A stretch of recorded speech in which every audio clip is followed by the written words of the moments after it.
You think you're anxious. That's the word you reach for because it's the cleanest one you have. It's socially acceptable. It's medically familiar. It's vague enough to protect you from having to say what's actually happening. Because what you call anxiety is often not fear, not in the simple sense.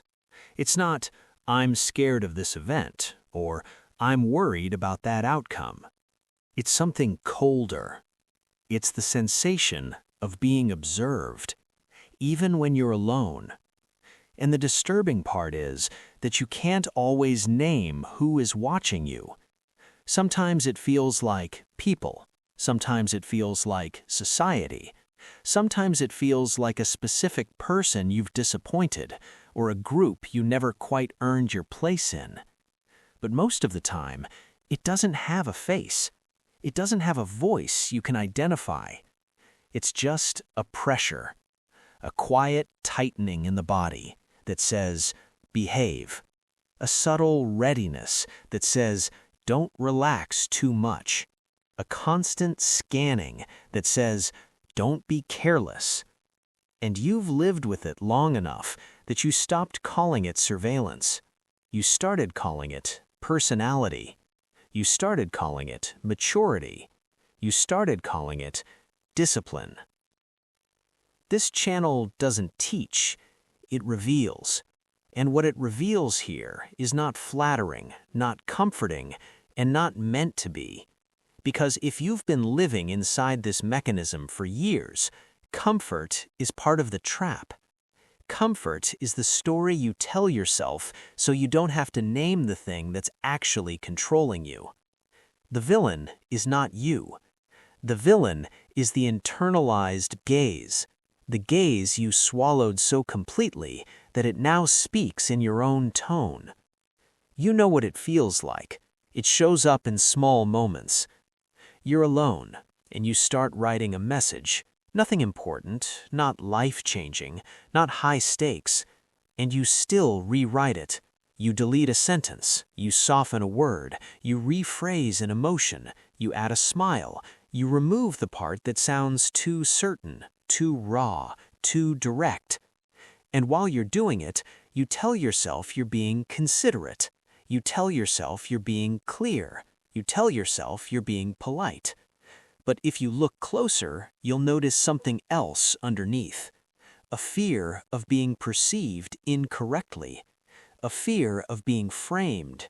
A fear that the wrong interpretation will become your identity.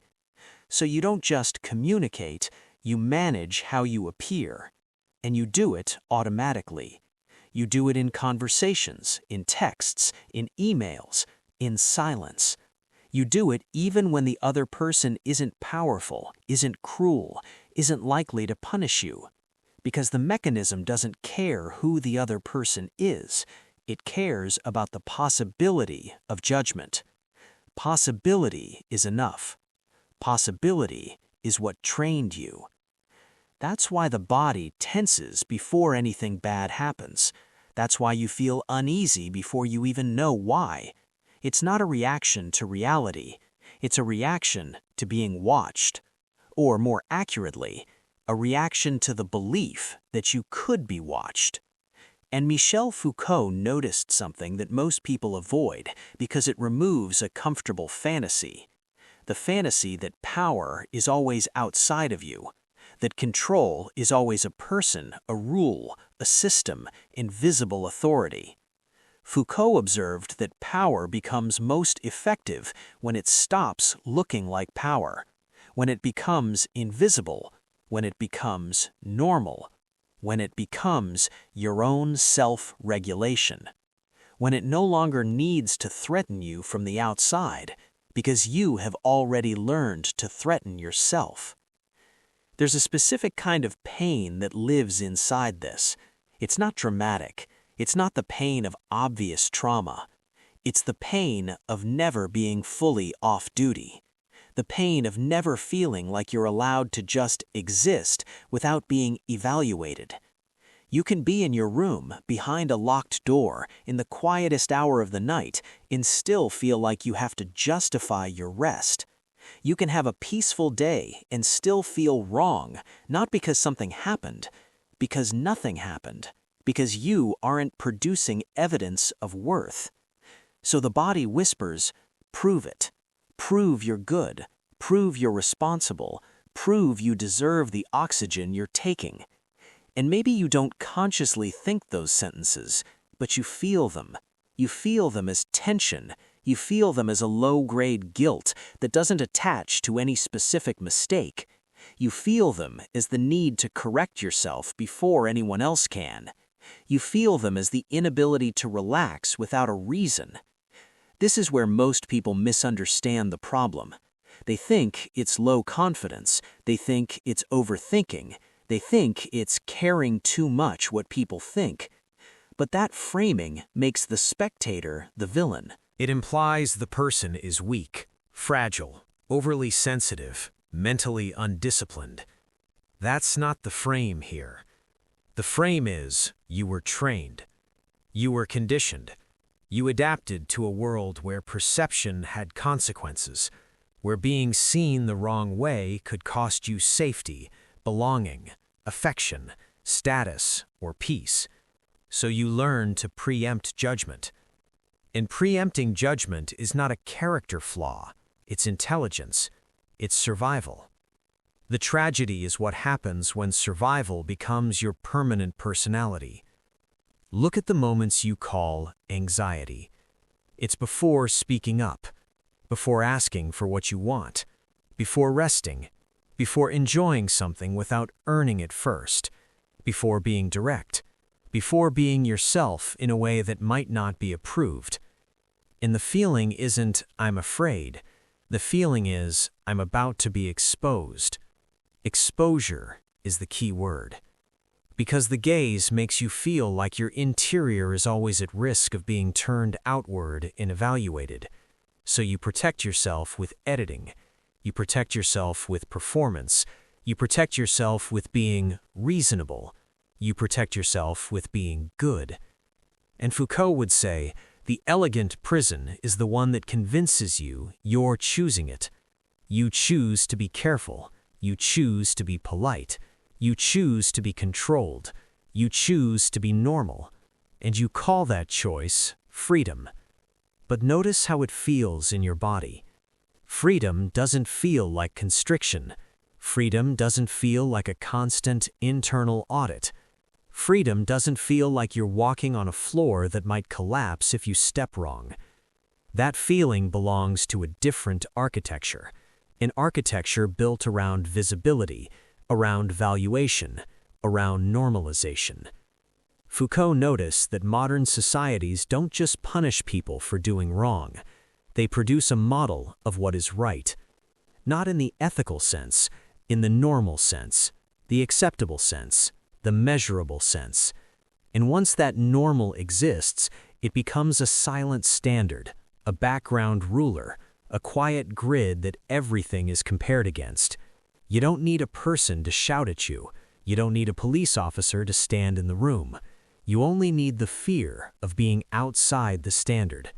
Because being outside the standard makes you vulnerable. It makes you a target. It makes you too much, not enough, weird, selfish, unstable, dramatic, lazy, arrogant, difficult. So you keep yourself within the safe zone. You sand down the edges. You preemptively apologize. You soften your presence. You phrase your needs like suggestions. You turn your desires into jokes. You turn your anger into silence. You turn your certainty into disclaimers. You don't call it self-erasure. You call it being mature. And the system loves that word. Maturity is one of the most useful masks for control because it makes obedience sound noble. It makes self-censorship sound like growth. It makes fear sound like virtue. So, you continue. You become excellent at reading a room, excellent at predicting reactions, excellent at adjusting before conflict appears. And on the surface, it looks like social intelligence. But if you're honest, the engine behind it is not intelligence, it's threat anticipation. It's a nervous system that learned to scan for danger in perception. That's why you can't relax when someone is quiet. You assume the silence means something. That's why you replay conversations after they end. You're checking for errors. That's why you feel compelled to explain yourself. You're building a defense. Not because you're guilty of anything, because you were trained to believe that being misunderstood is a kind of punishment. So you try to control how you're understood, and you can't control it, which is why it's exhausting. This is where the mechanism becomes cruel, because it never ends. There is no finish line where you become so perfect that judgment disappears. There is no version of you that becomes so acceptable that you finally earn permission to stop monitoring yourself. The gaze is not satisfied by improvement. It is fed by improvement, because improvement keeps you engaged in the system that is exhausting you. And it's not always external. That's the part people miss. Yes, there are cultures of shame. Yes, there are families that punish expression. Yes, there are relationships where your tone is policed, your emotions are weaponized against you, your boundaries are treated as selfishness. But even when you leave those environments, the gaze often remains. Because the gaze, once internalized, becomes portable. You take it with you. It shows up in new rooms with old tension. It shows up in safe relationships like an unnecessary reflex. It shows up in solitude like a phantom. And then you start thinking you are the problem. You start thinking you're broken. You start thinking you have a defective brain. But what you have is a brain that learned a pattern that kept you safe once, a pattern that is now costing you your life, not your success, your life. Because a life lived under surveillance is not lived from within, it is lived as an object. That's what the gaze does. It objectifies you. It makes you experience yourself from the outside. You don't just feel, you watch yourself feeling. You don't just speak, you watch yourself speaking. You don't just exist, you monitor your existence for correctness. And that creates a split, a quiet internal split that feels like anxiety. Because anxiety is what happens when you cannot simply be a subject, when you cannot be inside yourself without an observer standing between you and your own experience.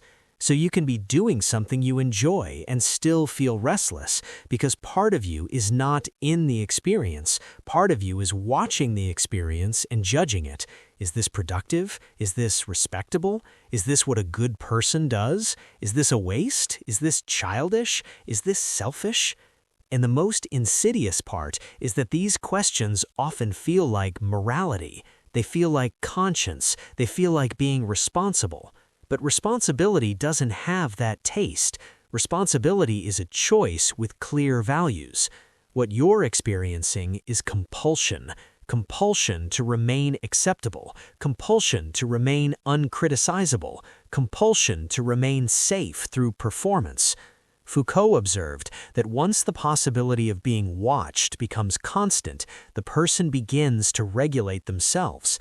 Not occasionally, continuously. And continuous self-regulation does something to the nervous system. It keeps it activated. It keeps it scanning. It keeps it tight. So even when nothing is happening, the body is not convinced. The body thinks something could happen, something could be said, something could be interpreted, something could be used against you. And that could is enough to keep you tense. That's why you can feel anxious before a simple meeting. Not because the meeting matters, because the gaze might be present. And you don't just fear the gaze from others, you fear what you become when the gaze is there. You fear the version of yourself that disappears, the version that becomes careful, the version that performs, the version that smiles at the wrong time, the version that explains too much, the version that shrinks. And then you feel ashamed for shrinking, so you create a second layer of surveillance. You watch yourself watching yourself. You judge your own anxiety. You call yourself weak for being tense. You call yourself ridiculous for caring. So the gaze multiplies. It becomes recursive. And now you're not just being controlled by external norms, you're being controlled by your own attempt to escape control. That's the perfect prison. Because in a perfect prison, the prisoner blames themselves. The prisoner thinks the bars are personality. The prisoner thinks the guard is conscience. The prisoner thinks the tension is just how I am. But this isn't who you are. It's a system that lives inside you. And systems have signatures. They're predictable. They appear in patterns. They show up in the same situations, with the same internal questions, with the same bodily sensations. So let's name the signature of internalized surveillance. It's the feeling that you are always being evaluated, even when no one is evaluating you. It's the inability to rest without earning it. It's the need to justify what doesn't need justification. It's the fear of being misunderstood as a moral crime. It's the constant editing of your natural expression. It's the suspicion toward peace. Peace feels suspicious because peace looks like negligence to the gaze. Peace looks like laziness. Peace looks like failure. Peace looks like you're getting away with something. So you sabotage it. You create pressure when there is none. You create urgency when there is time. You create problems when things are calm. Not because you enjoy chaos, because chaos is familiar. Because in chaos, hypervigilance is appropriate. In chaos, tension feels justified. But in peace, the tension exposes itself. In peace, you have to face the possibility that you're not anxious because life is dangerous. You're anxious because you're still living inside a structure that trained you to believe that being watched is normal, that being evaluated is constant, that being unobserved is risky. So even in solitude, you perform. You perform for an imagined audience. You perform for an internal judge. You perform for a standard that no one explicitly wrote down, but everyone seems to obey. And when you fail to meet it, you don't just feel disappointed, you feel wrong. Not, I made a mistake, I am incorrect. That's the moralization of existence, and it's one of the most powerful forms of control, because it turns ordinary human fluctuation into a crime. Tiredness becomes laziness, need becomes weakness, desire becomes selfishness, anger becomes immaturity, boundaries become cruelty, silence becomes rudeness, joy becomes irresponsibility, rest becomes indulgence. And once those translations are installed, you don't need anyone to punish you. You punish yourself. You correct yourself. You discipline yourself. You keep yourself in line. That's what Foucault meant when he observed that power is not only something that oppresses from above, it produces subjects, it produces types of people who monitor themselves, types of people who become compliant through internal regulation, types of people who think they are free while they are behaving exactly as expected. And here's the part that makes this video uncomfortable, because it removes a comforting hope. You might be waiting for a moment when the world finally gives you permission to relax. You might be waiting for success, for stability, for someone's approval, for a relationship that feels safe, for the right job, for the right body, for the right identity, for the right environment. But if the gaze is internal, the environment won't be enough. You can change rooms and still feel the same tension. You can be praised and still feel the need to prove yourself. You can be loved and still feel the urge to perform. You can be alone and still feel watched. Because the gaze is now inside the architecture of your attention. It shapes what you notice. It shapes what you consider acceptable. It shapes how you interpret your own emotions. It shapes what you allow yourself to want. So the question is not just, why am I anxious? The question is, who am I performing for? And even deeper, when did performance become survival? Most people can trace it if they're honest. It's not always one traumatic event. Sometimes it's a long climate of subtle punishment, where you learned that being too direct gets you labeled, where you learned that expressing need gets you ignored, where you learned that anger gets you shamed, where you learned that joy gets you mocked, where you learned that confidence gets you cut down, where you learned that authenticity gets you punished. So you adapted. You became acceptable. You became smooth. You became hard to criticize. You became easy to digest. And the world rewarded you for it. That reward is important, because reward is one of the most efficient tools of control. Punishment makes people resist. Reward makes people cooperate. Reward makes people love their chains. So you start to feel proud of your self-control. You start to feel proud of your discipline. You start to feel proud of being low maintenance. You start to feel proud of never causing trouble. But underneath that pride, there is often a quiet grief. The grief of a self that was never allowed to be unedited. The grief of a life lived in management mode. The grief of never feeling truly off-duty. And this grief is often what people call emptiness. They say they feel empty. They say they feel numb. They say they don't feel connected. They say they are fine but not alive. And they don't connect it to surveillance, because surveillance is a political word.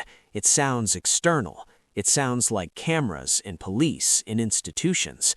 But Foucault would insist the most important surveillance is the kind that becomes internal, the kind that turns the self into a project of constant correction, the kind that makes you treat your own existence like something that must be justified. That's why you feel guilty when you stop, because stopping removes the evidence, stopping removes the performance, stopping removes the proof. And without proof, the gaze begins to accuse. Not with a loud voice, with a subtle feeling of wrongness. So you return to movement. You return to productivity. You return to being useful. You return to being agreeable. You return to being impressive. You return to being responsible. Not because you chose those values freely, because they keep the internal judge quiet. That's the exchange. You trade your life for silence. You trade your spontaneity for safety. You trade your truth for acceptance. And over time, you forget it was a trade. You start to believe it's just who you are. But listen to the sensation again, that tension before you speak, that hesitation before you rest, that need to explain, that compulsion to soften, that fear of being seen incorrectly, that suspicion toward peace. It has a shape. It is not random. It is not just a chemical imbalance. It is not just a quirky personality. It is an adaptation to an invisible architecture. And once you see it as architecture, something changes. Not because you have a solution, this channel doesn't do solutions, but because naming the architecture breaks a spell. It doesn't remove the prison, but it reveals the door. Not a door you walk through with a motivational speech, a door you notice because you stop mistaking the walls for your nature. And that realization comes with a cost. Because if the gaze has been keeping you safe, loosening it will feel dangerous. You will feel guilt, not because you're doing something wrong, because you're becoming less predictable, less manageable, less good. And the system inside you will try to stop that. It will tell you stories. It will tell you that if you stop monitoring yourself, you'll become selfish. If you stop editing yourself, you'll become cruel. If you stop managing perception, you'll become irresponsible. If you stop performing, you'll lose everyone. That's how the internalized power protects itself. It disguises itself as morality. It disguises itself as virtue. It disguises itself as maturity, so it can continue controlling you without being questioned. And you might notice something painful if you sit with that. Some of the things you call virtue were never freely chosen. They were installed as safety behaviors. Some of the things you call character were learned as survival. Some of the things you call discipline are actually fear. Not fear of an event, fear of being judged, fear of being framed, fear of being outside the standard, fear of being punished socially, emotionally, silently.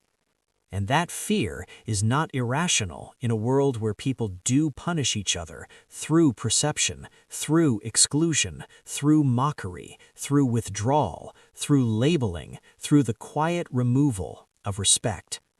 So again, the villain is not you. The villain is the system that trained you to live under an invisible spotlight, a system that taught you the worst lie, that the spotlight is your own conscience.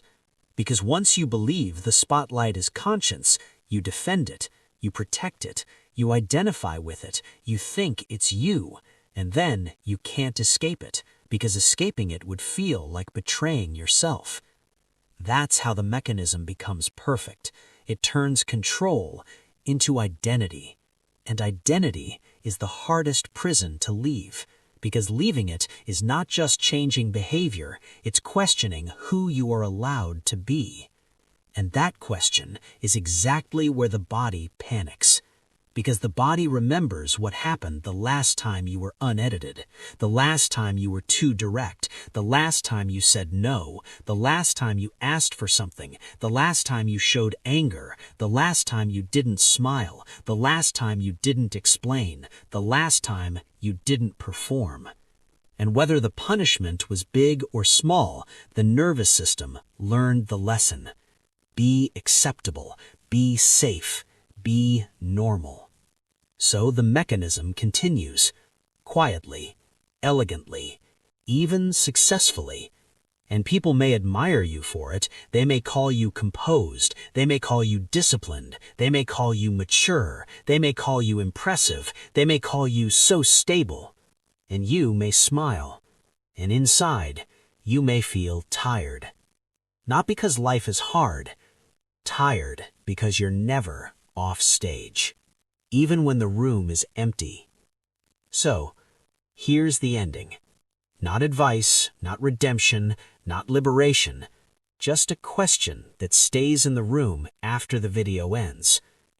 If no one is watching you, why does your body still behave like you're being observed? And when did you start calling that voice inside you, me? If this felt uncomfortable, you're not the only one. Stay with the channel.